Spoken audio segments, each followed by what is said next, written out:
when Mr. Bilbo Baggins of Bag End announced that he would shortly be celebrating his 11st birthday with a party of special magnificence. There was much talk and excitement in Hobbiton. Bilbo was very rich and very peculiar, and had been the wonder of the Shire for 60 years, ever since his remarkable disappearance and unexpected return. The riches he had brought back from his travels had now become a local legend, and it was popularly believed, whatever the old folk might say, that the hill of Bag End was full of tunnels stuffed with treasure. And if that was not enough for fame, there was also his prolonged vigor to marvel at. Time wore on, but it seemed to have little effect on Mr. Baggins. At 90, he was much the same as at 50. At 99, they began to call him well-preserved. But unchanged would have been nearer the mark. There was some that shook their heads and thought this was too much of a good thing. It seemed unfair that anyone should possess apparently perpetual youth, as well as reputedly inexhaustible wealth. It will have to be paid for, they said. It isn't natural, and trouble will come of it. But so far, trouble had not come. And as Mr. Baggins was generous with his money, most people were willing to forgive him his oddities and his good fortune. He remained on visiting terms with his relatives, except of course the Sackville Bagginses, and he had many devoted admirers among the hobbits of poor and unimportant families. But he had no close friends, until some of his younger cousins began to grow up. The eldest of these, and Bilbo's favorite, was young Frodo Baggins. When Bilbo was 99, he adopted Frodo as his heir, and brought him to live at Bag End. And the hopes of the Sackville Bagginses were finally dashed. Bilbo and Frodo happened to have the same birthday, September 22nd. "You had better come and live here, Frodo, my lad," said Bilbo one day, "and then we can celebrate our birthday parties comfortably together." At that time, Frodo was still in his tweens, as the hobbits called the irresponsible 20s between childhood and coming of age at 33.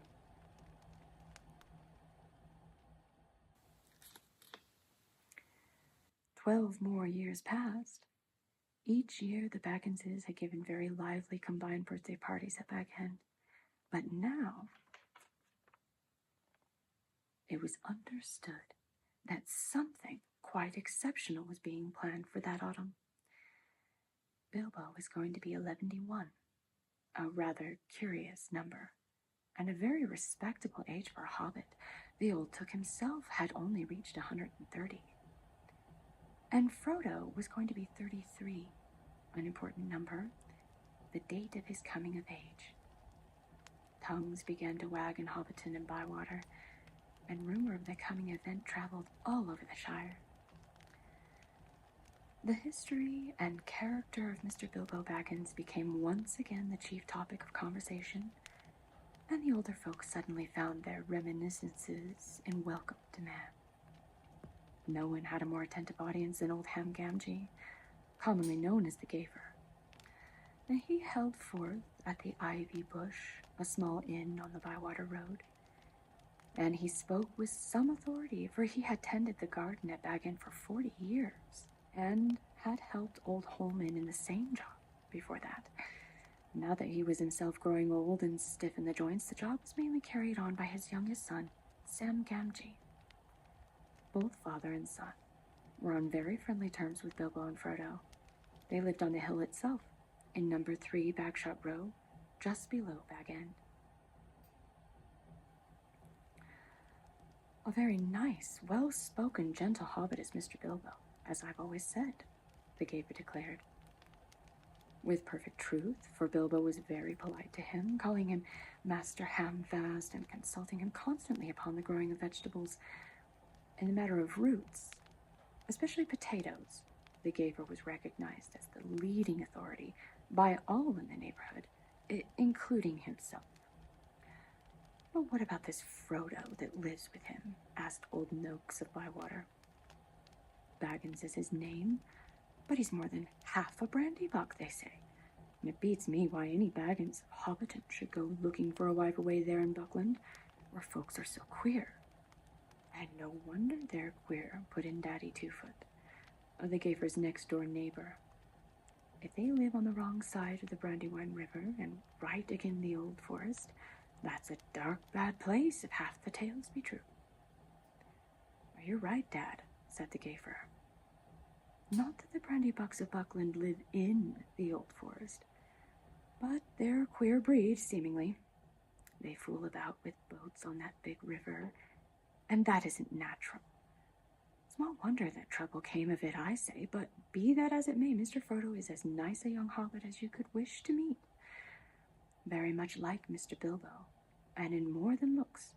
After all, his father was a Baggins. A decent, respectable hobbit was Mr. Drogo Baggins. There was never much to tell of him till he was drowned." "Drowned?" said several voices. They had heard this and other darker rumors before, of course. But hobbits have a passion for family history, and they were ready to hear it again. "Well, so they say," said the Gaffer. "You see, Mr. Drogo, he married poor Miss Primula Brandybuck. She was our Mr. Bilbo's first cousin on the mother's side, her mother being the youngest of the old Took's daughters. And Mr. Drogo was his second cousin. So Mr. Frodo is his first and second cousin, once removed either way, as the saying is, if you follow me. And Mr. Drogo was staying at Brandy Hall with his father-in-law, old Master Gorbadoc, as he often did after his marriage, and being partial to his victuals, and old Gorbadoc keeping a mighty generous table. And he went out boating on the Brandywine River, and he and his wife were drowned, and poor Mr. Frodo only a child and all. I've heard they went on the water after dinner in the moonlight," said old Noakes. "And it was Drogo's weight as sunk the boat. And I heard she pushed him in, and he pulled her in after him," said Sandyman, the Hobbiton miller. "You shouldn't listen to all you hear, Sandyman," said the Gaffer, who did not much like the miller. "There isn't no call to go talking of pushing and pulling. Boats are quite tricky enough for those that sit still without looking further for the cause of trouble. Anyway, there was this Mr. Frodo, left an orphan and stranded, as you might say, among those queer Bucklanders, being brought up anyhow in Brandy Hall. A regular warren by all accounts. Old Master Gorbadoc never had fewer than a couple of 100 relations in the place. Mr. Bilbo never did a kinder deed than when he brought the lad back to live among decent folk. But I reckon it was a nasty knock for those Sackville Bagginses. They thought they were going to get Bag End that time when he went off and was thought to be dead. And then he comes back and orders them off, and he goes on living and never looking a day older, bless him. And suddenly, he produces an heir and has all the papers made out proper. The Sackville Bagginses won't never see the inside of Bag End now, or it is to be hoped not. Well, there's a tidy bit of money tucked away up there, I hear tell," said a stranger, a visitor on business from Michael Delving in the West Farthing. "All the top of your hill is full of tunnels packed with chests of gold and silver and jewels, by what I've heard." "Then you've heard more than I can speak to," answered the Gaffer. "I know nothing about jewels. Mr. Bilbo is free with his money, and there seems no lack of it, but I know of no tunnel making. I saw Mr. Bilbo when he came back, mattered 60 years ago when I was a lad. I'd not long come prentice to old Holman, him being my dad's cousin. But he had me at the back end helping him to keep folks from trampling and trespassing all over the garden where the zails are. And in the middle of it all, Mr. Bilbo comes up the hill with a pony and some mighty big bags and a couple of chests, and I don't doubt They were mostly full of treasure he had picked up in foreign parts where there be mountains of gold, they say, but there wasn't enough to fill tunnels. But my lad Sam will know more about that. He's in and out of Baggin. Crazy about stories of the old days, he is, and he listens to all Mr. Bilbo's tales. Mr. Bilbo has learned him his letters, meaning no harm, mark you, and I hope no harm will come of it. Elves and dragons, I says to him, cabbages and potatoes are better for me and you. Don't go getting mixed up in the business of your betters, or you'll land in trouble too big for you, I says to him, and I might say it to others, he added with a look at the stranger and the miller. But the gaver did not convince his audience. The legend of Bilbo's wealth was now too firmly fixed in the minds of the younger generation of hobbits. But he has likely enough been adding to what he brought at first, argued the miller, voicing common opinion. He's often away from home, and look at the outlandish folk that visit him. Dwarves coming at night, and that old wandering conjurer Gandalf, and all. Well, you can say what you like, Gaver, but Baggin's a queer place, and its folk are queerer. And you can say what you like about what you know no more of than you do of boating, Mr. Sandyman, retorted the Gaver, disliking the miller even more than usual. If that's being queer, then we could do with a bit more queerness in these parts. There's some not far away that wouldn't offer a pint of beer to a friend if they lived in a hole with golden walls. But they do things proper at Bag End. Our Sam says that everyone's going to be invited to the party, and there's going to be presents, mark you, presents for all, this very month as is. And that very month was September, and as fine as you could ask. A day or two later, a rumor, probably started by the knowledgeable Sam, was spread about that there were going to be fireworks. Fireworks, what is more, such as had not been seen in the Shire for nigh on a century, not indeed since the old Took died. Days passed, and the day drew nearer. An odd-looking wagon laden with odd-looking packages rolled into Hobbiton one evening and toiled up the hill to Bag End. The startled hobbits peered out of lamplit doors to gape at it. It was driven by outlandish folk, singing strange songs. Dwarves with long beards and deep hoods. A few of them remained at Bag End. At the end of the second week in September, a cart came in through Bywater from the direction of Brandywine Bridge in broad daylight. An old man was driving it all alone. He wore a tall, pointed blue hat, a long gray cloak, and a silver scarf. He had a long white beard and bushy eyebrows that stuck out beyond the brim of his hat. Small hobbit children ran after the cart all through Hobbiton and right up the hill. It had a cargo of fireworks, as they rightly guessed. At Bilbo's front door, the old man began to unload.